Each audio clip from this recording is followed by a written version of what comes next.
Bonjour à toutes et à tous et bienvenue pour ce Confizoom numéro 2. Je suis Perrine Lotte, fondatrice de ICO et je suis accompagnée aujourd'hui pour ce deuxième Confizoom de Thibaut Godefroy qui se présentera après. Nous allons aborder aujourd'hui la thématique, non pas des moindres, de la reconversion dans la transition écologique et solidaire dans l'ESS. Et notamment la question de finalement, est-ce qu'on peut en vivre? Est-ce que c'est possible de trouver son modèle économique dans cette thématique-là? Alors, merci Thibaut d'être avec nous ce midi, durant cette heure, pour nous inspirer et nous questionner aussi par rapport à notre frein à l'argent. Donc, je vous propose de vous munir d'abord d'un stylo et d'un carnet si vous souhaitez prendre des notes. Nous, de toute façon, on vous enverra un mémo demain par email. Alors, faites attention au spam parce que les mails arrivent parfois dans les spams. Ce que je vous propose aussi, c'est de commencer donc par éteindre vos micros et vos caméras. On prendra un temps d'échange à la fin où on allumera les caméras, mais pour que vous nous voyiez avec Thibaut. Déjà, n'hésitez pas à nous dire bonjour dans le chat. L'idée, c'est que ce soit un moment interactif. Donc, posez vos questions, partagez vos retours d'expérience. Peut-être aussi, dites-nous d'où vous êtes connectés, parce que c'est toujours chouette de savoir d'où vous êtes. Voilà, donc en tout cas, peut-être quelques mots pour commencer. Donc là, il est 13h03, on peut commencer. Donc quelques mots sur ICO pour ceux qui ne nous connaissent pas encore. Chez ICO, on accompagne chacun à trouver sa voie, à trouver sa place et à devenir pleinement acteur de changement dans ce monde en transition. Et quand je dis en transition, c'est en transition de société, transition écologique, solidaire, comme transition au niveau du mode de travail, transition au niveau de la crise sanitaire. Enfin, vous voyez de quoi je parle. Depuis 3 ans, on a accompagné 180 personnes à travers plusieurs dispositifs d'accompagnement, donc notamment le parcours collectif, le parcours d'accompagnement qui dure 8 semaines en présentiel et en distanciel très prochainement. Donc le 14 janvier, on démarre notre première promo de lancement du parcours en distanciel. À travers aussi le cycle Ikigai qui est animé donc, par Nathalie, qui, je vois, est présente aujourd'hui. Et donc, le prochain cycle Ikigai démarre le 17 décembre, donc le jeudi. C'est en présentiel à Lyon. Et il reste encore quelques dernières places. On anime aussi des ateliers sur des thématiques type les forces, les talents, comme les nouveaux modes de travail, donc en présentiel et en ligne. Et des événements de partage et d'inspiration comme aujourd'hui. Et puis enfin, on accompagne également les entreprises sur ces thématiques de soft skills, les thématiques de changement, que ce soit en termes de rapport au travail, d'équilibre, d'engagement, et puis au niveau de la RSE collaborative. Voilà, je laisse la main à Thibaut pour déjà se présenter et puis vous proposer un petit temps de brise-glace sur le chat. Et bienvenue à chacun, chacune, pour ceux qui nous ont rejoints au fil de l'eau. Vous pourrez avoir accès au replay si vous avez raté le début. Et qu'est-ce que je voulais rajouter? Que vous êtes déjà nombreux, donc super. Et ravie de partager ce moment avec vous. Thibaut, je te laisse la main. Oui, je te laisse gérer la salle d'attente, Perrine. Oui. Eh bien, bonjour à tous, bonjour à Sandrine, Sarah, Nathalie, Angélique, Guillaume, Émeraude, Violaine, que je vois dans le chat, ainsi qu'à tous les autres. Donc moi, c'est Thibaut Godefroy. Donc moi, je suis en Ardèche, à Tournon-sur-Rhône, pas très loin de Lyon. Je connais Perrine depuis 2-3 ans, ainsi qu'ICO, par le réseau de l'ESS à Lyon. Et elle m'a invité pour parler notamment du rapport à l'argent, parce que, on va dire, j'ai un peu d'expertise là-dessus, on va dire, voilà. Pas une grande expertise, mais un peu d'expertise là-dessus. Je vous en parlerai un peu plus de mon parcours professionnel après. Là, je vais vous proposer un peu comme un brise-glace pour mettre du lien, même si on est à distance les uns des autres et que nous n'avons pas forcément les micros, les caméras. Je vais vous proposer via le chat un petit jeu. Je vais vous demander de faire le portrait chinois de l'argent, puisque nous allons beaucoup parler d'argent pendant cette heure. Donc, quelle est votre vision de l'argent? Il n'y a pas de bonne ou de mauvaise réponse, c'est la première réponse qui vous vient qui sera intéressante. Donc, mettez votre réponse dans le chat. Portrait chinois de l'argent. Alors, premier item. Si l'argent était un animal, pour moi, ce serait. Et là, je vous laisse continuer la phrase. Donc, si l'argent était un animal, je l'écris dans le chat. Pour moi, ce serait. Et voyez la première réponse qui vous vient à l'esprit et vous pouvez nous la partager dans le chat. Un rat, un renard, une vipère. Ah, intéressant, intéressant. On a une collection d'animaux assez variés.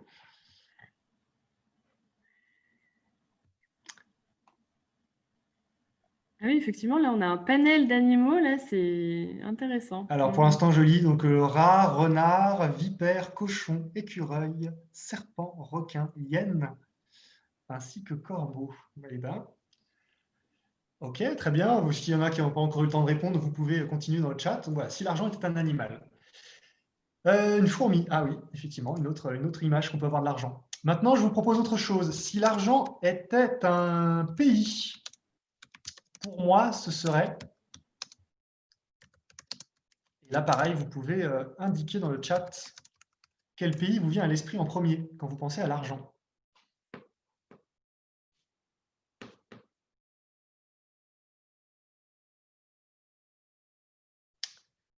Les USA qui apparaissent plusieurs fois.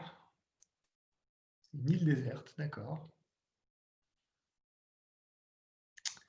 Voilà, on a les Émirats arabes unis aussi qui arrivent assez souvent, ainsi que la Chine. D'accord, donc je vois que les États-Unis reviennent souvent, mais on a aussi d'autres pays qui vous viennent à l'esprit. Le Madagascar, la Chine, la Suisse, d'accord. Dernier petit jeu, pareil, pour faire émerger des images sur l'argent. Si l'argent était une personne célèbre, une célébrité, morte ou vivante, pour moi, ce serait.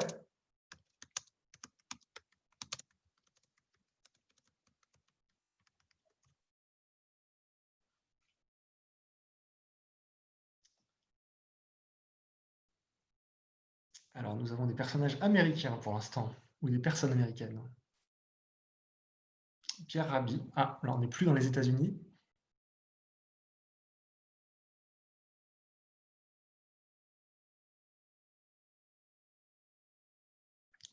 Bill Gates, Trump, Picsou, Pierre Rabhi. Ok, s'il y en a d'autres qui ont d'autres choses qui leur viennent à l'esprit sur une célébrité quand ils pensent à l'argent.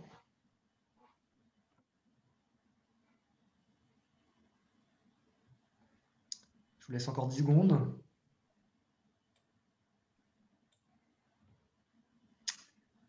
Ok, eh ben, je reprendrai tout ce que vous avez mis là, mais déjà je trouve ça très intéressant. Vous pouvez voir, hein, que ce soit dans les pays, les animaux ou les célébrités qui viennent, qu'il y a sans doute des connotations positives pour certains, peut-être des pays, des animaux ou des personnes que vous voyez positivement, ou alors des connotations négatives, voire peut-être même très négatives, par certains animaux, certains pays ou certaines personnes célèbres. Donc nous n'avons pas tous la même vision de l'argent, on en parlera un peu après. Et là, je laisse la main à Perrine. Oui, donc effectivement, l'argent est une des thématiques qu'on va aborder plus précisément sur ce Confizoom. Mais notamment en rapport avec cette question de j'ai envie de changer de job, j'ai envie de changer d'activité pour me reconvertir dans les domaines de l'ESS, l'économie sociale et solidaire, ou la transition écologique et solidaire. Et je me pose la question, à juste titre, du financement, est-ce que c'est possible, parce qu'on entend beaucoup de choses en fait sur ça. Donc l'idée, c'est d'échanger sur des premiers chiffres qu'on peut vous partager par rapport à ça et de voir aussi quelles peuvent être les options. Parce qu'on peut avoir un objectif de sens, d'impact, mais il y a vraiment plusieurs façons de changer et de trouver plus de sens et d'impact dans son activité professionnelle. Enfin, du moins, j'imagine que c'est ce que vous vous dites, ou en tout cas les questions que vous vous posez, puisque vous êtes connecté sur cette thématique. Peut-être quelques chiffres qui sont autour de cette quête d'impact. puisque cette quête d'impact, ce qui est important de dire, vous l'avez peut-être, vous en êtes peut-être rendu compte, c'est qu'avec le confinement, les confinements, cette quête d'impact n'a jamais été aussi forte et présente avec la crise. En effet, il y a plusieurs études, qui ont été faites, notamment à cet impact de crise, qui, démontrent que 79 des Français envisagent sérieusement un virage professionnel après la crise, avec pour objectif 1, de se sentir utile, 2, d'avoir un job en lien avec ses valeurs, 3, avoir un impact positif sur la société et 4, d'être fier de ses engagements. Donc c'est quand même énorme, près de 80 d'entre nous qui, souhaitent justement, qui envisagent de changer pour plus d'impact et 71 d'entre eux souhaitent s'engager, dans le secteur public ou dans un job à impact. Alors, il y a 4 domaines qui sont particulièrement convoités: l'environnement à 25 l'éducation à 20 la santé et le social à 15 et la culture et le sport à 13 Bon, là, c'est pour vous donner quelques chiffres et aussi pour vous montrer que alors il y a aussi, 2/3 des Français, qui, souhaiteraient travailler dans le secteur de l'ESS. Ça, c'était des chiffres avant, confinement. Mais tout ça, c'est pour dire que finalement, vous n'êtes pas seul, à vous poser ces questions et qu'il y a plein d'options. Et le secteur de l'ESS, parfois, on a une vision assez, floue de ce que ça peut comporter comme opportunité. Enfin, moi, je vois, je me retrouvais complètement là-dedans au début de ma quête de sens il y a 4 ans. Et je m'étais dit: «Bah, je vais, heu, me former dans le développement durable ou dans l'économie sociale et solidaire de manière large, mais sans savoir pourquoi, ni comment et est-ce que je pourrais bien trouver, une activité, derrière qui me fasse vivre, dans laquelle je m'épanouisse et qui contribue au monde». Mais voilà, je savais pas trop au final quelles étaient les opportunités. Donc en tout cas, pour ce secteur, de l'ESS, ce qui est intéressant de savoir, c'est que c'est quand même 10,5 de l'emploi. C'est énorme, et dont, 14 de l'emploi privé. Alors ça correspond à peu près plus de 160 000 entreprises, qui donc, sont employeurs et il y a plusieurs formes, en fait, dans lesquelles, ces entreprises se retrouvent ou ces structures, puisqu'il y a des structures qui sont coopératives, des mutuelles. Par exemple, la Maïf, c'est, une, structure de l'ESS comme, d'autres, mutuelles. Les associations, les fondations et puis il y a aussi le domaine de l'entrepreneuriat social. Alors je rajouterais, moi, ça c'est plus, anecdotique, mais je rajouterais aussi l'intrapreneuriat social dans une certaine forme, même si l'intrapreneuriat, bon, c'est, dans des entreprises qui ne sont pas forcément de l'ESS. Mais voilà, ça peut être aussi une question de vision. Le secteur de l'ESS, ça correspond aussi à 2,4 millions de salariés. Donc c'est quand même aussi énorme, sachant qu'il y a aussi 700 000 départs à la retraite d'ici 2025. Donc ça, c'est aussi une super bonne nouvelle. C'est que, bah, d'ici 2025, il y a des postes, alors peut-être qu'ils ne vont pas être tous remplacés, mais en tout cas, il y en aura beaucoup à pourvoir pour remplacer ces départs à la retraite. C'est un secteur qui comprend aussi, je le dis quand même, parce que ça comporte 13 millions de bénévoles. Je le précise, parce que c'est, mon point d'après, c'est important de se questionner finalement pourquoi j'ai envie de me reconvertir dans l'économie sociale et solidaire ou la transition écologique. Pourquoi? Qu'est-ce que finalement, qu'est-ce qui changerait par rapport à maintenant? Hem, Qu'est-ce que je cherche? Et donc, cette question, je vous la pose là aujourd'hui. Je vous propose de, par exemple, bah, de répondre dans le chat.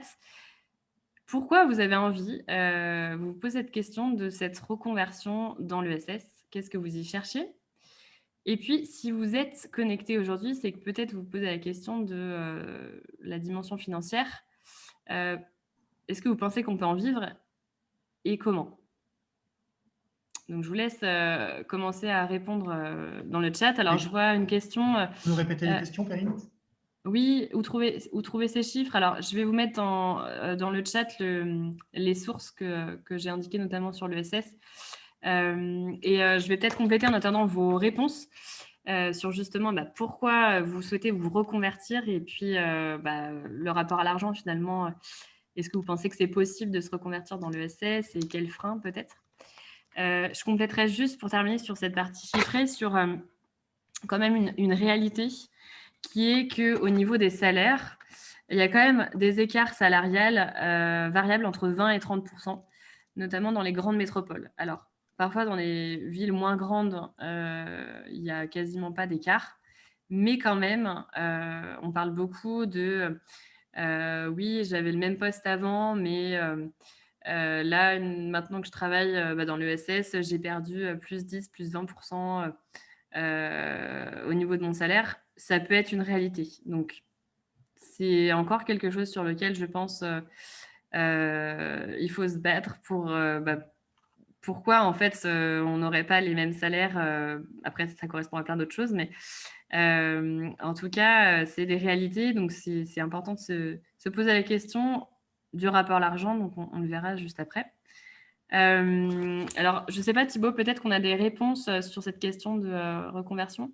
Oui, alors il y avait juste Aude qui demandait quels étaient les métiers de l'ESS. Donc tu disais qu'il y avait différentes structures, hein. Moi, j'ai retenu qu'il y avait voilà, des associations, des coopératives ou des mutuelles, des entreprises aussi, qui étaient dans l'ESS. Mhm. Mais tu peux répondre peut-être à cette question de qu'est-ce qu'il y a comme métier de l'ESS? Alors, en fait, je pense que c'est important de garder en tête que déjà, le secteur de l'ESS, ça questionne la, la dimension au service de quel enjeu ou de quel pourquoi j'ai envie d'activer en fait mes talents, mes forces, mes aspirations au quotidien dans ma vie professionnelle et ou personnelle. On y reviendra après, mais voilà, l'idée c'est pas forcément de se dire je me reconvertis dans l'ESS professionnellement du tout au tout, mais c'est surtout de se dire, dans un premier temps, pourquoi j'ai envie de mettre plus de sens et d'impact. Et puis, quand j'affine ça, à quoi ça correspond? Quels sont les enjeux qui me touchent? À quoi j'ai envie de contribuer? Alors, du coup, nous, c'est vrai qu'on appelle, on appelle toutes ces questions-là, on utilise l'outil de l'ikigai dont je parlais tout à l'heure, que ce soit dans le cycle ikigai ou dans le parcours, qui questionne ces différentes sphères, les forces, les aspirations, les enjeux, ce dont le monde a besoin, et puis le modèle économique. Donc, en fait, l'ESS, il y a des métiers qui sont, pour répondre à la question plus précisément, il y a des métiers qui sont les mêmes que dans d'autres secteurs dits plus classiques. Et après, il y a plein de métiers qui sont en train de se réinventer. Donc, on peut très bien être chef de projet marketing ou je ne sais pas, caissier dans l'ESS comme dans un secteur classique. On peut être entrepreneur social sur des thématiques telles que l'alimentation, telles que le zéro déchet, mais voilà, avec cette envie de changer quelque chose, d'avoir de l'impact, voilà, de vraiment contribuer à changer le monde vers du plus juste et du plus durable. Alors justement, je me permets de rebondir sur certaines réponses qu'il y a. Donc je vois effectivement Sandrine, par exemple, qui dit qu'elle veut un impact positif, avoir un impact positif. Miel qui dit ouais, je vois plus de grand intérêt à mon job. Ou Sarah qui donc aussi c'est cette dimension collective, hein, de la société. C'est indispensable de développer l'ESS pour une société plus juste et plus durable.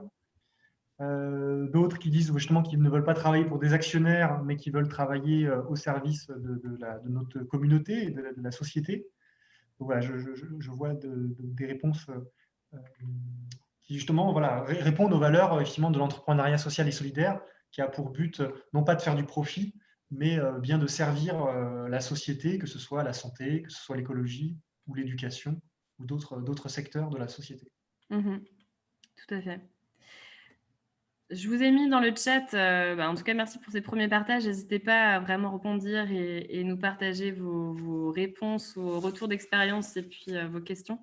Je vous ai mis dans le chat aussi alors, la source pour les chiffres de l'ESS et puis pour avoir un ordre d'idée, voilà, c'est des infos comme, on pourrait en trouver d'autres, mais sur les salaires selon les postes et les structures, puisqu'on est quand même sur la thématique, du modèle économique, sur ce secteur.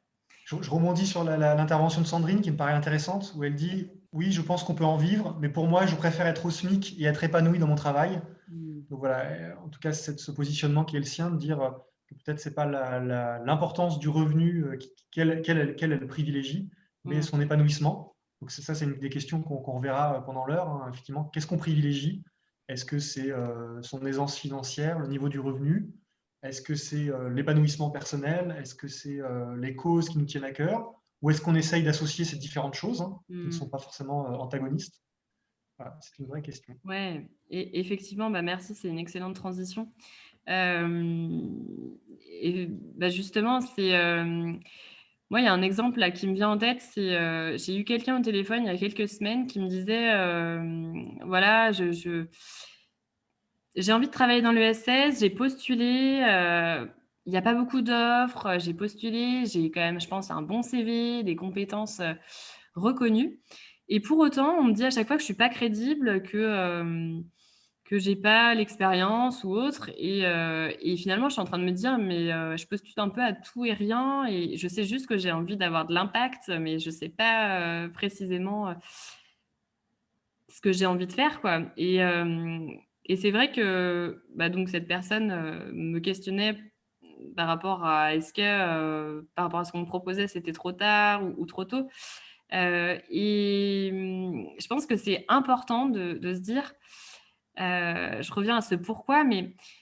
moi, je me revois, vraiment perdue dans le flou, mais avec cette envie de vraiment avoir de l'impact, de me dire: «Bah, j'ai bossé 7 ans, la tête dans le guidon, sans vraiment me sentir à ma place. J'ai envie que mes valeurs correspondent, à au job que je fais chaque jour, mais mon job comme ma vie personnelle, en fait, d'être alignée dans tout ce que je fais du mieux possible, entre mon job, ma vie perso et mes valeurs, et aussi, ce dont le monde a besoin, comment trouver, tout ça, qui s'accorde, et du coup, je pense que ce que disait Sandrine, c'est hyper important, c'est de pas se mettre de barrière dès le départ, de se dire que c'est forcément professionnellement et qu'on trouvera tout de suite un job, à temps complet au salaire idéal, au lieu idéal. Enfin, je pense qu'il y a dans cette question de reconversion, il y a une notion de compromis, ou en tout cas que ça prend du temps. Ça, on n'arrête pas de le dire dans tous nos dispositifs d'accompagnement, mais c'est quelque chose, on n'arrive pas à, mmh, à l'entendre parfois quand on se pose des questions, parce qu'on vit vraiment à des rythmes hyper, hem, bah, effrénés, et aussi avec, cette culture de, tout, tout de suite, et si je n'y arrive pas, ça veut dire que je ne suis pas bon ou que je vis un échec. Enfin, vraiment, voilà, et donc il y a vraiment plusieurs options, qui s'offrent à vous, quand on se pose cette question-là, du modèle économique, est-ce qu'on peut en vivre? C'est, peut-être déjà de changer de regard sur nos envies d'agir et se laisser la possibilité de faire différemment. Je vous donne plusieurs, exemples. Finalement, se reconvertir dans la transition, ça peut être très bien, travailler dans une association, comme y être bénévole à côté de son boulot, comme travailler dans une ONG, comme proposer des initiatives intrapreneuriales, sociales, ou voilà, au niveau de la RSE, de proposer des choses pour que sa boîte s'engage, hem, avoir, bah, des engagements, à côté, que ce soit, bénévoles ou même, familiaux, peut-être, ou amicaux, de faire différemment, de proposer, peut-être, avec ses voisins, de mettre en place un compost, voilà, toujours dans cette quête d'utilité et d'impact. Ça peut être aussi, faire du mécénat de compétences.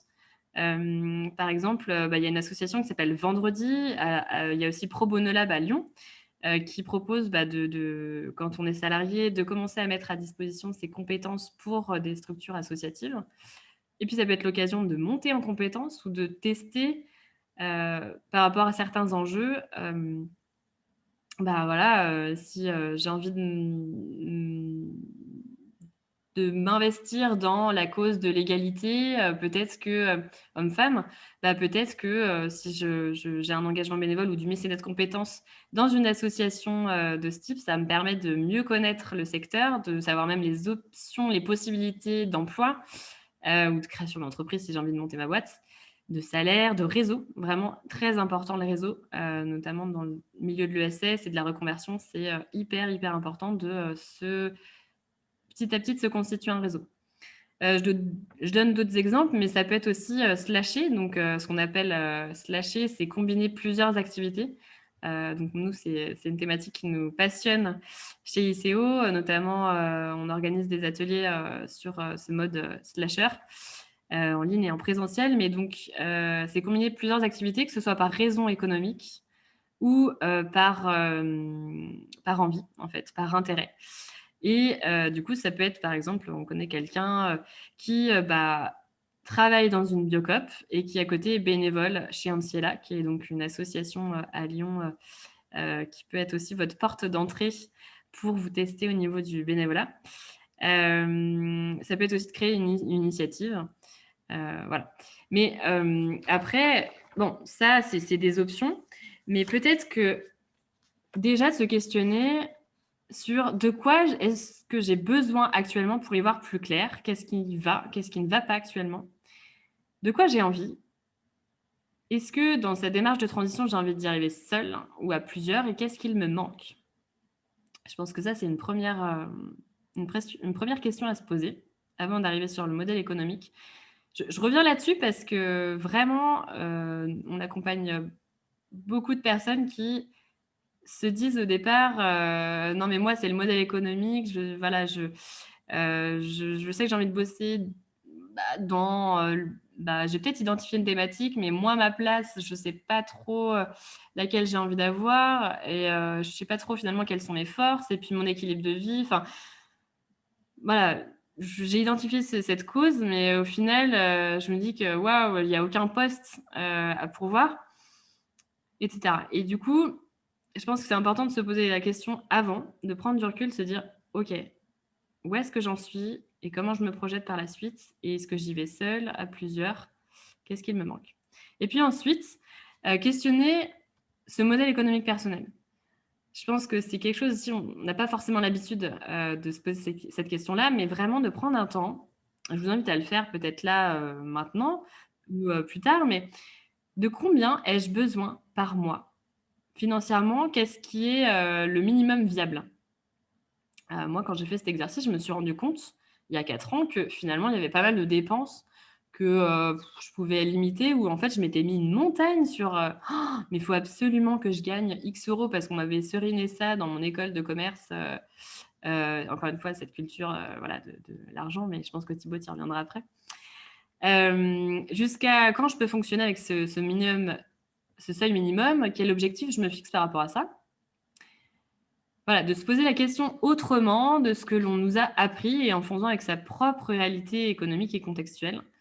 Qu'on soit seul, avec une famille, avec une bonne ou mauvaise santé, enfin voilà et puis voilà, ça dépend aussi où on en est, professionnellement, si on est en transition ou si on est toujours en poste. Mais voilà, cet exercice de combien ai-je besoin par mois, c'est hyper important. Ensuite, il y a aussi un point qui est, on n'est pas obligé de tout de suite quitter son job, pour, élever des chameaux dans le désert pour, changer d'expression, par rapport au chef du Larzac. Mais, hem, on peut très bien opérer une transition qui est progressive et c'est vraiment ça, qu'on préconise parce que c'est ça qui fera que ce sera viable et durable dans le temps, c'est, d'y aller pas à pas. Donc ça peut être très bien, se dire: «Je me mets à 80 et je teste», comme certains participants, du parcours ou du cycle qui se sont dit: «Je négocie dans un premier temps un temps partiel auprès de mon employeur. Il me dit oui, il me dit non, au moins j'ai posé la question» et je vous invite à vous poser la question: «Quel est le risque?» de poser cette question à votre, responsable si vous êtes en poste. Et puis à côté, je teste, j'expérimente des ateliers de parentalité positive, pour, une des participantes que j'ai en tête. Ou je négocie une rupture conventionnelle et ça, pour info, je vous mettrai dans le lien dans le chat. on a écrit un article sur comment négocier sa rupture conventionnelle pour avoir quelques billes là-dessus. Pareil, c'est possible, c'est pas possible, mais au moins j'ai posé la question. Tester son activité si on veut être entrepreneur ou freelance, c'est le meilleur moyen. Ça peut être en parallèle de son job, ça peut être ce qu'on appelle un side project, un projet à côté, de tester ça pour commencer à générer des revenus et voir si c'est la bonne direction vers laquelle on a envie d'aller. Il y a plein de façons de tester, je pense qu'on en a parlé aussi au premier Confizoom, si vous voulez revenir sur comment je me lance dans cette quête de sens et de me poser les bonnes questions et de passer à l'action. Donc, je vous invite à le regarder pour avoir d'autres idées, mais ça peut être aussi économiser aussi pendant plusieurs mois, parce que si je n'arrive pas à avoir cette rupture conventionnelle ou si je n'ai plus le chômage dans quelques temps ou autre, ça permet d'avoir une réserve. Et puis, je reviens sur le réseau, mais c'est hyper important de se constituer petit à petit un réseau, de pourquoi pas contacter des personnes sur LinkedIn en leur disant: «Je vois que vous êtes dans telle structure», enfin, de faire peut-être même une liste de structures en allant sur différents sites qui vous intéressent. Nous, on vous mettra aussi dans le mail mémo des ressources pour aller plus loin, donc notamment des cabinets de recrutement typés sur ce secteur d'activité plus précisément. Voilà, il y a plein de choses qui sont possibles, mais mon propos, avant de laisser la parole à Thibaut, c'était vraiment de vous dire qu'il est important de faire un pas de côté par rapport à cette réflexion de j'ai envie d'être plus utile, vraiment plus que jamais avec alors excusez-moi, il y a en live vive le télétravail, mais donc il y a quelqu'un qui sonne. Je vais laisser la parole à Thibaut, mais en tout cas, juste pour terminer, c'est vraiment important de changer de regard, de posture sur quelles sont les différentes options que j'ai pour avoir plus d'impact, et ça peut être combiné plein de choses, ça peut être progressif. Voilà, je te laisse la parole, Thibaut. Oui. Alors, moi, Perrine m'avait demandé donc d'intervenir par rapport à notre rapport à l'argent. Donc, on va être dans quelque chose, de plus personnel. Alors, je vais déjà vous expliquer mon parcours très rapidement et pourquoi j'ai une petite expertise ou une certaine expertise sur le rapport à l'argent. Moi, à 22 ans, j'ai été prof, j'ai passé le CAPES, donc je suis devenu prof en collège dans l'éducation nationale. C'était pas étonnant parce que mes parents sont profs, j'ai des oncles et tantes et cousins professeurs, donc il n'y avait rien d'étonnant là-dessus. J'ai été professeur jusqu'à 27 ans. Et ça implique un certain rapport à l'argent. C'est-à-dire que je n'avais pas l'argent tombait tous les mois, je n'avais pas besoin de m'occuper de mes fiches de paye, je n'avais pas à faire de factures, j'étais garanti d'avoir les mêmes revenus chaque mois, j'avais cette sécurité-là, ce confort-là. À 27 ans, je décide de quitter l'éducation nationale, d'arrêter le métier de prof pour plusieurs raisons que je n'évoquerai pas là. Je prends d'abord une année en disponibilité, puis je démissionne un an après. Pendant cette année en disponibilité, je vis sur mes économies. J'avais un peu d'économies, 20 000 euros, et je vis sur ces économies en me payant des formations pour devenir psychothérapeute. C'était mon projet à ce moment-là. Aussi, justement, en lien avec des valeurs humaines, c'est que je voulais aller vers plus d'humain que ce que je faisais déjà dans l'enseignement. Mes économies fondent très vite, un an sans travailler, payer le logement, la nourriture, ces formations. Vous imaginez bien, en un an, il ne me restait quasiment plus rien. Et là, j'arrive à Lyon, je m'installe à Lyon et je débute cette activité comme psychothérapeute et formateur en communication non violente, dans le développement personnel. Et là, je me rends compte que mon rapport à l'argent me pose problème. C'est que là, je deviens indépendant. Il faut que je fixe un prix à mes prestations, mes séances individuelles ou mes journées de formation. Il faut que je fasse des devis. Il faut que je fasse des factures. Il faut que je relance les factures impayées. Alors, au-delà des compétences, des savoir-faire qui s'acquièrent et où on trouve des informations sur Internet, moi, je vois que le problème n'était pas tant dans le savoir-faire que dans les émotions que ça suscitait chez moi ou dans ma réaction. Je voyais que j'avais tendance à être mal à l'aise à fixer des prix, notamment des prix assez élevés qui me permettent d'en vivre, ou que j'étais mal à l'aise à relancer des factures, par exemple, qui n'étaient pas payées. Et là, donc, je me suis rendu compte que mon rapport à l'argent risquait de m'empêcher de faire ce que j'avais vraiment envie de faire, qui à ce moment-là était donc d'être psychothérapeute et formateur. Et j'ai entendu parler donc d'un formateur qui est spécialisé dans ce sujet-là, qui s'appelle Christian Junot. Je vous mettrai des liens après dans le chat. Qui, il se trouve, a été banquier suisse. Voilà, vous parliez de la Suisse pour le pays de l'argent. Lui-même, il a été banquier en Suisse avant de se reconvertir, après de multiples formations, à l'accompagnement des individus et des groupes dans leur rapport à l'argent pour voilà, changer leur manière de voir l'argent. Alors j'ai participé à trois journées avec lui qui m'ont beaucoup aidé justement à débloquer des choses et à rendre viable ce projet, en tout cas, comment dire, à rendre viable personnellement ce projet que je voulais faire, mais que je voyais qu'intérieurement ça bloquait. Alors là, ce que je vais vous partager me vient justement de ces 3 jours de formation que j'ai fait avec lui et où j'ai ensuite animé des ateliers. D'abord, ce qu'il dit, et ce n'est pas que lui qui travaille là-dessus, c'est aussi un Anglais qui s'appelle Peter Koenig. Voilà, je vous écris déjà tout de suite leur nom si vous voulez regarder, Christian Junot et Peter Koenig. Il dit déjà, l'argent à la base, c'est un outil, c'est un moyen neutre. L'argent à la base, c'est ni bien ni mal. C'est un outil qu'ont inventé les hommes et les femmes pour faciliter les échanges, voilà, comme les voitures qui facilitent les déplacements. Donc c'est un outil neutre sous forme de billets, sous forme de chèques, sous forme de carte bleue, de transactions financières, etc. Mais la particularité de ça, c'est que c'est un immense support à projection. Support à projection positive ou négative. Certains, par exemple, vont projeter des choses très négatives sur l'argent. L'argent, c'est la violence, c'est les injustices, c'est la destruction de la planète, c'est les inégalités, c'est la guerre, c'est la mesquinerie, c'est l'égoïsme, c'est la compétition. Et ils vont projeter plein de choses négatives. Et c'est vrai qu'on peut voir des choses dans le monde qui sont liées à l'argent et ces comportements-là. D'autres vont projeter des choses très positives sur l'argent. L'argent, c'est le confort, c'est la sécurité, c'est l'estime de soi, c'est la réussite, c'est être valorisé par rapport aux autres, et d'autres choses comme ça. Et eux aussi ont raison, puisque, voilà, en fait, l'argent est neutre. C'est juste ce qu'on va projeter comme qualité dessus. Alors, le problème, c'est quand ces projections, elles sont souvent inconscientes. On ne se rend pas compte qu'on a ces projections-là. Et donc, moi, ça m'a amusé de voir les animaux ou les pays que vous représentez. Par exemple, quand je vois que certains, l'argent, ce qui leur vient comme première image, c'est le rat, ou c'est la vipère, ou c'est la hyène, j'imagine que vous avez des projections plutôt négatives sur l'argent. Quand d'autres, je vois comme projection l'écureuil, c'est peut-être là plutôt une projection positive. Hein, l'argent vu comme sécurité, on économise. Et voilà, chacun est libre d'avoir ses projections. Le souci, c'est quand ces projections qui sont inconscientes, elles vont limiter nos choix, elles vont nous bloquer dans nos choix, notamment nos choix de transition professionnelle. Par exemple, voilà, plein de professeurs ne quittent pas leur métier de professeur, alors que certains ne l'aiment plus, parce que, je sais pas, par exemple, ils peuvent se dire, je ne peux pas quitter ce métier-là parce que après je serai en insécurité, je ne sais pas si j'aurai de l'argent chaque mois, ça va me faire peur, c'est horrible, je ne connais pas ça, oh là, mon Dieu, au secours. Bon, pourquoi pas. Ou d'autres, je ne peux pas quitter un métier qui est bien payé pour un métier incertain où je ne suis pas sûr d'être payé, parce que je ne vais peut-être pas être assez valorisé. Comment mes amis ou ma famille va me voir?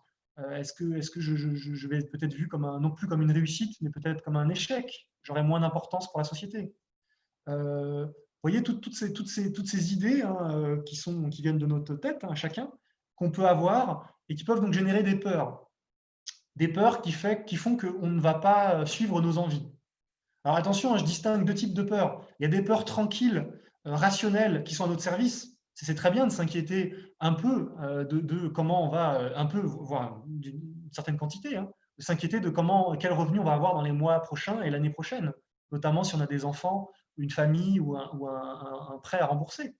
Là, c'est une inquiétude qui me semble juste et rationnelle.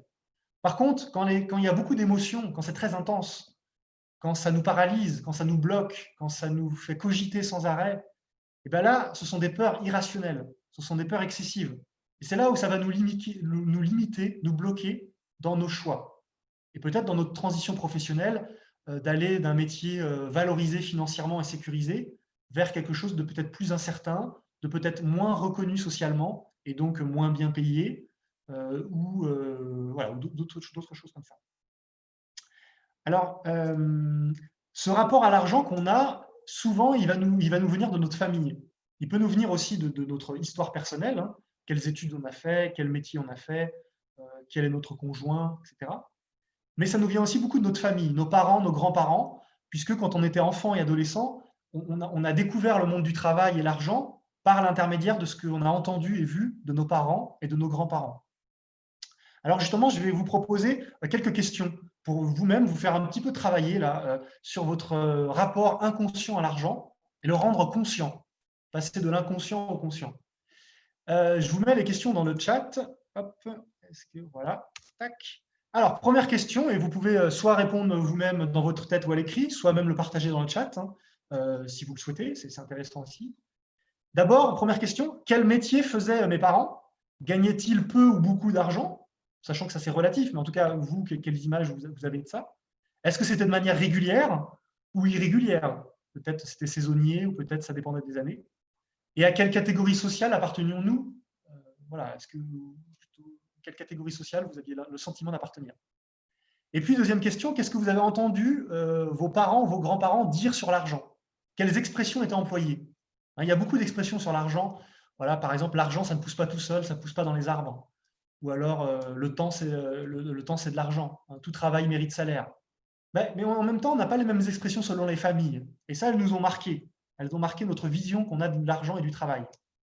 Alors, je vous laisse 7-8 minutes pour vous poser ces deux questions et y répondre, soit dans le chat, soit sur papier. Et si certains ont besoin d'aide, n'hésitez pas à faire un message dans le chat. Bonne réflexion pour prendre conscience de comment vous êtes influencé, vous avez été influencé vis-à-vis de l'argent. Tu nous laisses combien de temps, 7-8 Thibaut? minutes.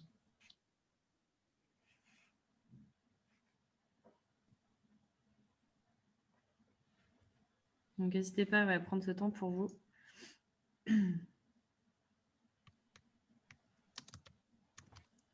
Les questions étant dans le chat. Et dites-nous si vous avez effectivement difficulté à y répondre.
Alors, n'hésitez pas à partager dans le chat peut-être vos premières réponses aux questions de Thibaut, puisqu'il n'y a pas de questions. J'ai rajouté une troisième question qui est voilà, essentielle quand vous avez déjà répondu aux deux premières. C'est quelle influence, justement, ce que vos parents ont dit ou les métiers qu'ils ont faits, quelle influence cela peut-il avoir sur vos choix professionnels, passés, présents et aussi à venir, et vos désirs ou peurs d'une reconversion professionnelle? Voilà, qu'est-ce que vous voyez peut-être comme influence sur vos questionnements d'aujourd'hui par rapport au métier et à l'argent? Merci Philippe pour ton partage, par exemple.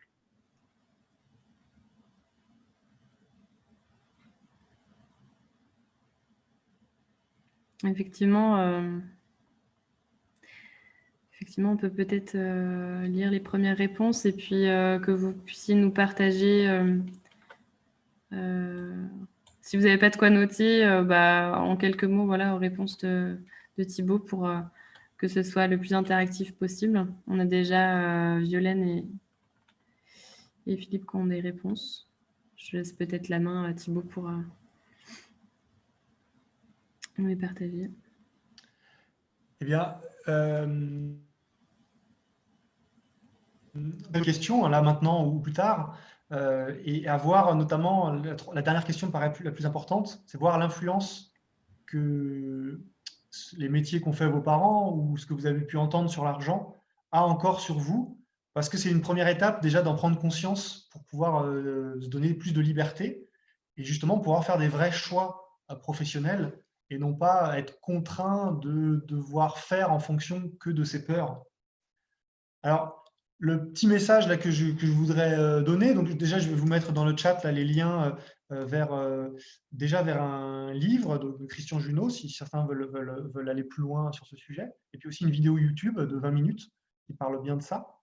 C'est qu'en tout cas, pour celles et ceux, parce que vous n'êtes pas tous concernés, hein, et tant mieux, pour celles et ceux qui verraient qu'il y a peut-être des peurs intenses, irrationnelles, très fortes, qui pourraient vous bloquer dans vos choix professionnels, peur de manquer d'argent, peur d'être mal vu, peur de l'incertitude, ce genre de choses, eh bien, de savoir que ce n'est pas une fatalité. Vous n'êtes pas obligé de subir ça toute votre vie. En tout cas, moi, je peux vous témoigner qu'avec grâce à ces journées de formation que j'ai fait avec Christian Junod, mais aussi, en fait, qui ressemble un peu à un travail aussi psychothérapeutique, eh ben, je vois que j'ai pu dépasser ces peurs. Parce que moi, au départ, ça me faisait très, très peur, hein, d'aller vers l'incertitude financière, voilà, de demander le RSA, par exemple. Pour moi, si j'étais premier dans ma famille à demander le RSA, parce que, bah, effectivement, le temps que mon activité se lance, j'avais besoin d'aide. Et à la base, j'aurais pu voir ça mal. J'aurais pu être atteint dans mon estime de moi. Et par exemple, là, j'ai pu voir que bah non, c'est juste c'est une aide, donc je peux bénéficier pendant un petit temps, le temps que mon activité se lance. Et tant mieux, et ça ne fait pas moi de quelqu'un de mal ou de moins bien. Donc moi, c'est une chose, par exemple, voilà, d'être capable de demander des aides, ça a été une des premières choses que ça a pu débloquer. Une deuxième chose, c'est d'arrêter de m'inquiéter pour les mois à venir, c'est-à-dire de prévoir effectivement, d'essayer de moi de m'organiser dans mon activité d'indépendant, mais sans avoir à m'inquiéter pour dans 2 mois, dans 3 mois, dans 6 mois, puisque je n'ai pas de maîtrise là-dessus tout de suite. C'est le temps qui me dira si les contrats vont rentrer, et peut-être qu'il faudra que je réadapte mon parcours. Donc, par exemple, moi, voilà, j'ai travaillé dans le SS un moment dans une mutuelle comme téléconseiller parce que j'avais besoin d'argent à un moment pendant le temps que mon projet se débloque. Puis ensuite, j'ai rejoint une start-up sociale qui s'appelle Awake qui anime des ateliers auprès des étudiants, des jeunes. J'ai pu trouver là, ce qui me plaisait. Et là, par exemple, comme le contexte en ce moment n'est pas très bon pour les indépendants et dans les start-up sociales, ben, je reviens dans l'enseignement comme remplaçant. Et ce n'est pas, voilà, ça demande aussi cette adaptation. Donc, en tout cas, voilà, ce que moi je voulais vous dire, c'est d'avoir conscience qu'on a tous un rapport à l'argent qui est en fait qui est subjectif, qu'on a une vision positive ou négative de l'argent, des peurs et des désirs par rapport à ça, et que ça peut être des choses qui peuvent nous aider dans nos reconversions professionnelles, par exemple l'ambition, par exemple au contraire du détachement par rapport à l'argent, mais que ça peut aussi nous bloquer, nous gêner. Et là, quand c'est comme ça, on peut des fois avoir besoin d'aide, par exemple d'un psychothérapeute, pour ne plus avoir cette gêne et pour pouvoir faire des choix et se donner les moyens après de faire ce qui nous tient vraiment à cœur. Voilà, moi, effectivement, ce n'est pas la hauteur de mes revenus que je privilégie, mais c'est mon épanouissement personnel et la contribution que j'ai auprès de jeunes. Voilà, moi, c'est ce qui me tient le plus à cœur. Et maintenant, je peux vivre ça parce que je n'ai plus peur de manquer. Voilà. Donc, c'est aussi ce que je vous souhaite, que vous puissiez faire des choix qui vous correspondent et qui vous conviennent. Je te passe la main, Perrine. Ouais, c'est hyper intéressant, Thibaut. Merci pour ton partage d'expérience parce que de toute façon, c'est pas un long fleuve tranquille, hein, c'est question d'étapes professionnelles. Il y a toujours des hauts et des bas et ça re-questionne plein de choses, notamment notre rapport à l'argent, notre situation familiale, enfin même le lieu de vie. Quand on fait des choix, par exemple comme toi, comme tu dis, ça peut changer des choses. Et en tout cas, merci pour vos partages, c'est hyper riche. Ne serait-ce que voilà, ces expressions, l'argent donne la liberté de choisir, l'influence de cette vision de l'argent, que l'argent n'est pas le but, mais qu'il faut en avoir pour être libre. Si je suis trop contraint financièrement, je risque de perdre ma liberté. Et si je ne laisse pas d'argent à mes enfants, je leur donne un désavantage dans la vie. Voilà, le partage aussi d'une personne sur un père prof, donc stable, une mère qui a testé la formation pro, le soutien scolaire, le métier d'assistante, puis conseillère de vente, 2 fois entrepreneuse, rien de stable, mais elle a toujours su rebondir. Et ça, c'est un point hyper important. C'est clair que, notamment dans ce contexte incertain, comment en fait on se fait confiance pour quoi qu'il se passe, trouver les moyens de rebondir et de s'organiser pour vivre du mieux possible en fait, et que le mieux possible, il se redéfinit aussi selon ces périodes de la vie. Puis peut-être un dernier partage là que je voyais, on m'a souvent dit que l'argent rendait les gens fous. L'argent, il faut toujours en avoir de côté. La peur de ne pas laisser grand-chose à mes enfants. Voilà, il y a beaucoup de choses et merci pour vos partages.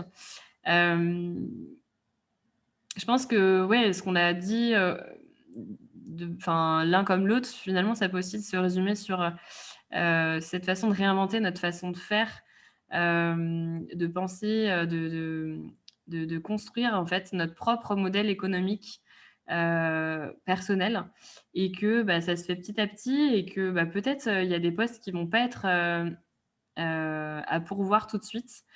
Donc peut-être que vous allez commencer par rester dans un poste qui est peut-être moins utile, mais qu'à côté, vous allez soit créer des initiatives qui ont du sens, rejoindre des initiatives ou en créer, soit être bénévole, soit postuler à un poste où l'argent, le salaire est moindre, et que peut-être à côté, vous réduirez en fait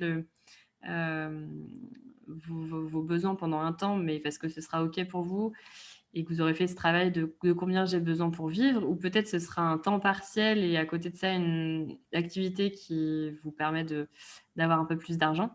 Enfin, voilà, il y a vraiment plusieurs façons de faire, et nous, on y croit beaucoup chez ICO, c'est que vraiment, on est des pionniers d'une nouvelle ère, et c'est important de déconstruire peut-être certaines choses qu'on nous a inculquées depuis qu'on est né, dans notre culture de l'éducation hyper cloisonnée, de comment être créatif par rapport à ça, créatif sur ce modèle économique.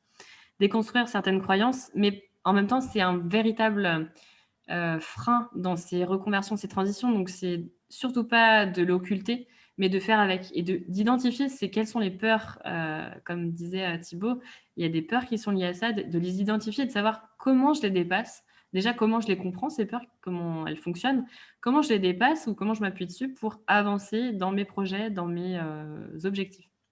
Et puis oui, je rajouterais quelle est la part de rationnel dans ces peurs, et heureusement qu'elles sont là, parce qu'effectivement, il faut avoir de quoi payer son logement, etc., etc.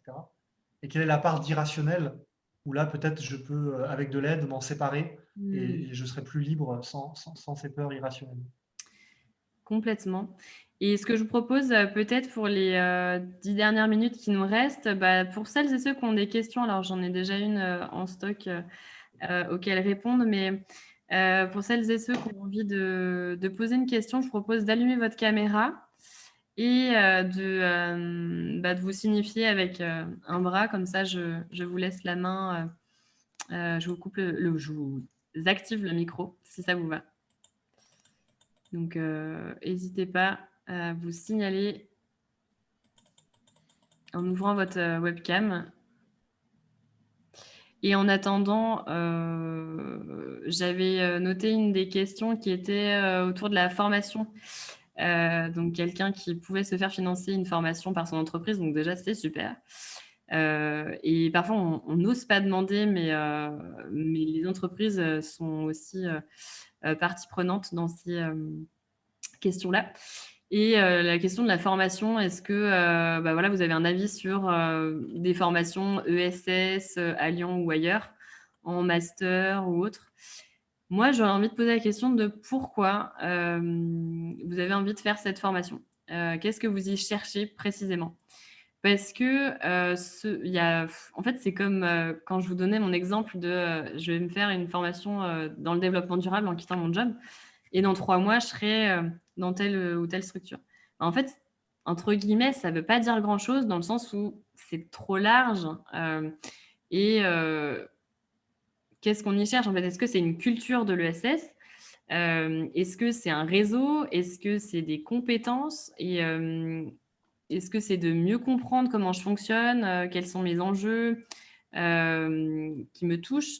De mieux me connaître? Est-ce que c'est voilà, donc je pense que c'est important de se poser cette question-là parce qu'il y a plein de formations, c'est sûr, qui peuvent apporter plein de connaissances. Donc je sais que notamment il y a l'Institut Transition qui propose des petites formations courtes, donc c'est pour ça que je dis petites, mais qui sont courtes, c'est les formations inspiration.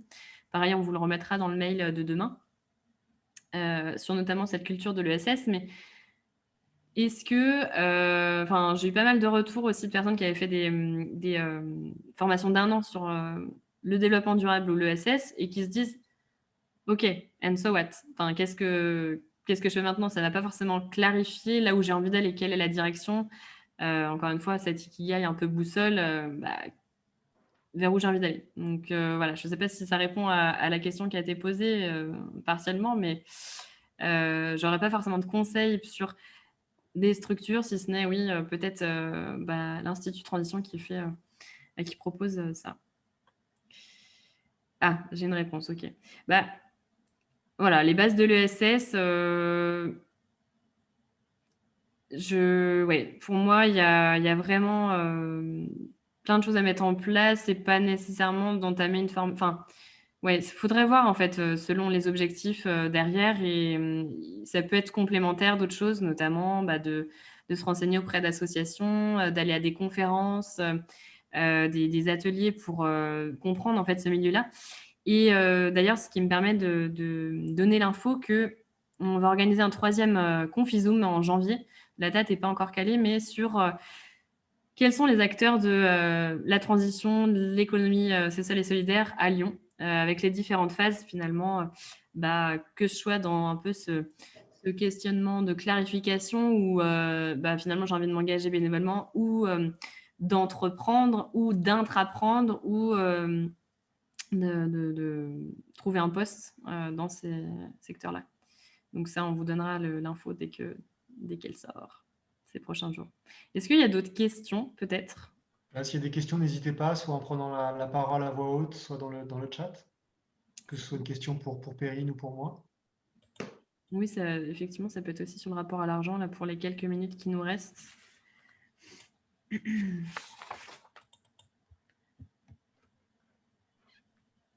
Ou même un partage d'expérience, en fait, hein, tout simplement.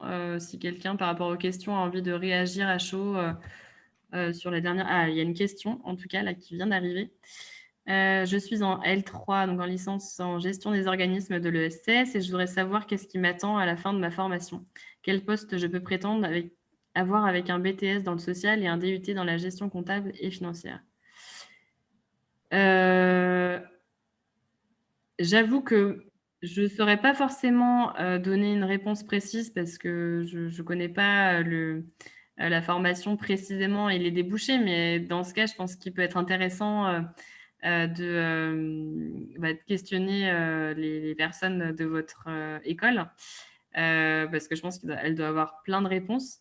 Et puis, effectivement, comme le précise Nathalie, il y a le groupe SOS qui regroupe plein de structures et sous diverses formes, de divers métiers pour trouver un poste qui vous convient. Après, on vous enverra aussi, donc je voulais le mettre dans le chat, mais les liens URL sont figés, donc je le mettrai dans le mail de demain.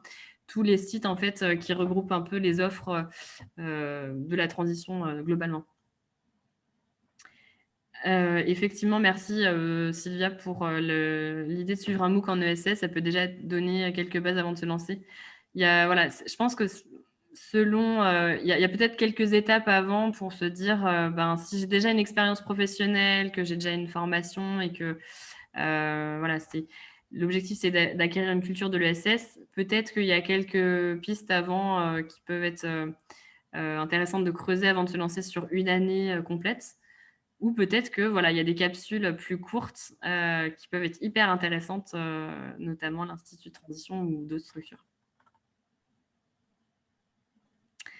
Alors, le salaire de base, c'est combien dans l'ESS? Alors, j'avais mis un lien dans le chat un peu plus haut avec des différentes grilles pour donner un ordre d'idée. Après, je leur mettrai dans le mail de demain, pareil. Ça va dépendre des postes, encore une fois. Mais même ça, j'aurais tendance à dire que oui, il y a des grilles de salaire, mais rien n'empêche aussi de se dire, ben, en fait, moi, mon minimum, c'est ça. Est-ce que ça colle avec la réalité? Si ça ne colle pas, ben, peut-être que je vais faire un 80% à un mi-temps quelque part et puis à côté, trouver un job un peu plus alimentaire pendant un temps et pour certains, ça fonctionne très bien. Mais voilà, le salaire de base, là, ça dépend vraiment des fonctions et des secteurs et il y a pas mal d'informations sur internet. Peut-être une dernière question, si ça répond. N'hésitez pas à dire si ça répond. Et puis si effectivement vous aviez d'autres remarques sur cette thématique. Alors, une remarque sur la difficulté à avoir confiance en l'avenir. J'ai confiance en mes compétences, en mes capacités, mais j'ai la peur de subir mon choix de reconversion dans le contexte actuel. Oui, je comprends. Je comprends. Il y a un contexte, on ne va pas le nier. Thibaut, je te laisserai peut-être rebondir après sur ça si tu veux, mais il y a un contexte clairement qui n'est pas porteur, enfin, on pourrait croire qu'il n'est pas porteur.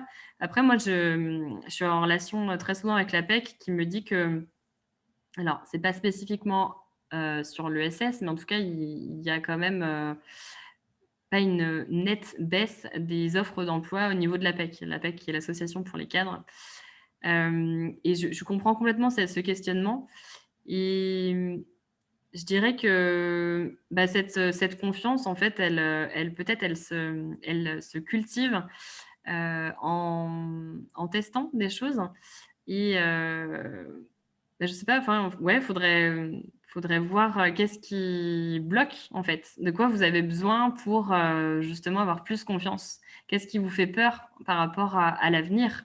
Et d'identifier ça et de travailler de ça. Et je pense qu'il y a plein de choses à explorer sur ça.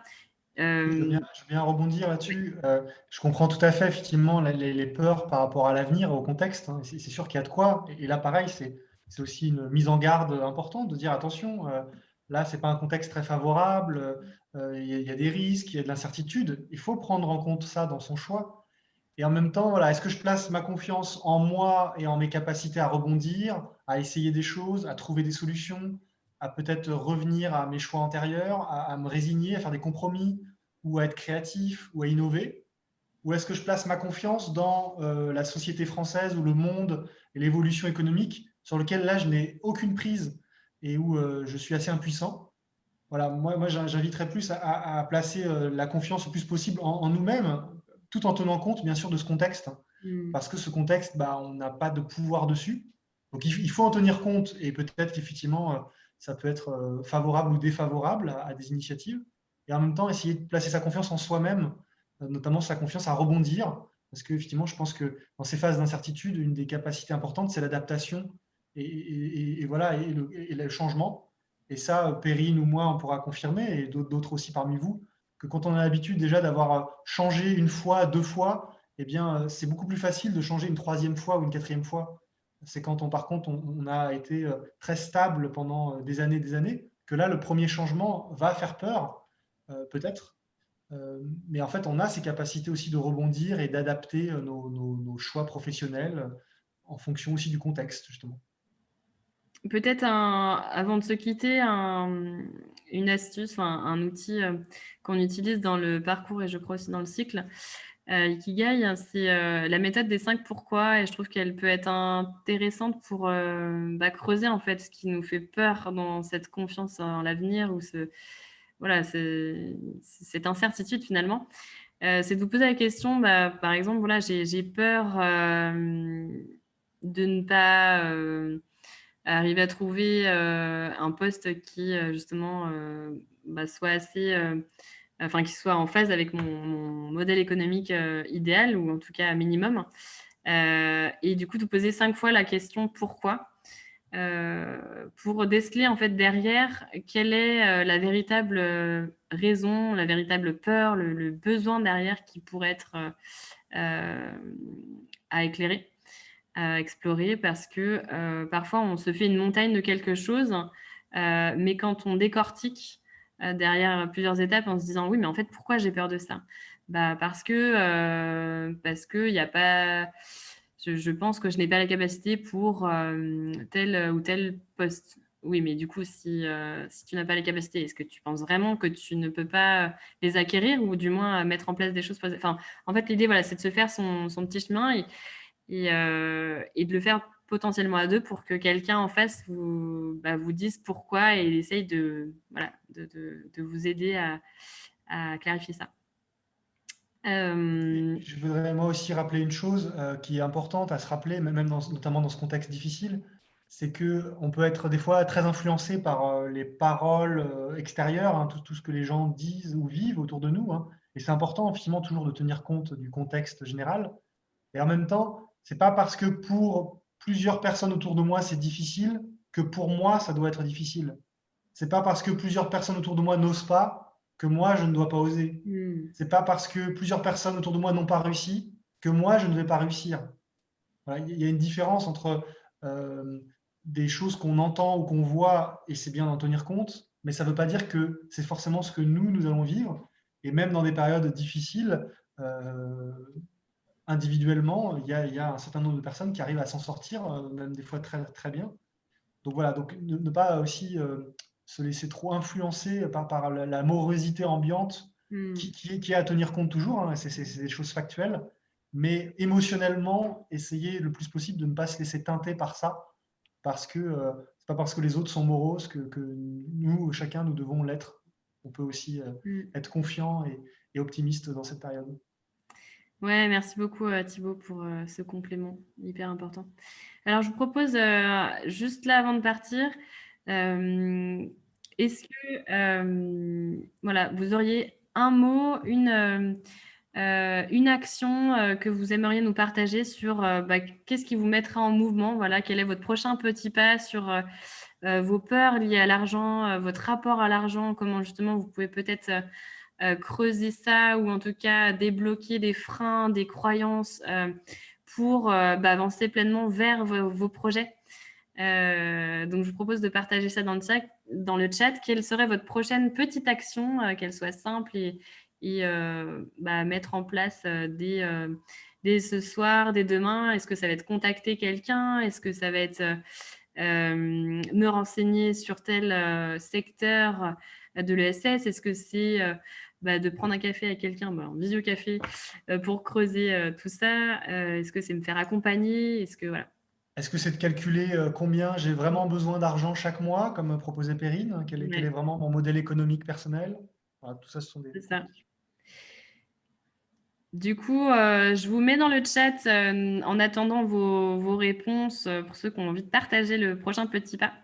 Je vous mets dans le chat nos prochains rendez-vous pour ICO. Donc, en tout cas, merci à chacun, chacune pour votre participation. Merci à Thibaut pour tes éclairages inspirants et tes compléments hyper riches. Vous recevrez demain, donc, comme je le disais, un récap des infos clés partagées ensemble. Et donc, nos prochains rendez-vous, c'est, voilà, je l'ai mis, 17 décembre, le cycle Ikigai, le 7 janvier, un live de la présentation du parcours, 14 janvier, on démarre le parcours à distance et le 9 février en présentiel à Lyon. Voilà, n'hésitez pas à nous partager vos actions pour les jours à venir. Et écoute, si tu veux les lire, Thibaut, pour clôturer. Si tu veux que j'ai pas compris ta demande. Les prochains petits pas qui sont Ah, les indiqués. prochains pas, il y a surtout des remerciements. Mes prochains petits pas, Violaine qui dit qu'elle attend un retour de Anciella pour du bénévolat. Florence qui dit démarrer du bénévolat avec Abracadavrac. Et Marie qui dit calculer mon RIB. Donc, elle avait déjà dit ce que c'est revenu induit par le besoin. D'accord. Et Nathalie qui propose de calculer ou recalculer son RIB. Voilà, et puis d'autres personnes qui nous disent merci. Ça marche. Merci à tous et puis, bon prochain petit pas et à votre disposition, pour continuer l'échange. Merci Thibaut. Bonne journée à Merci à tous. tous. Au Au revoir. revoir.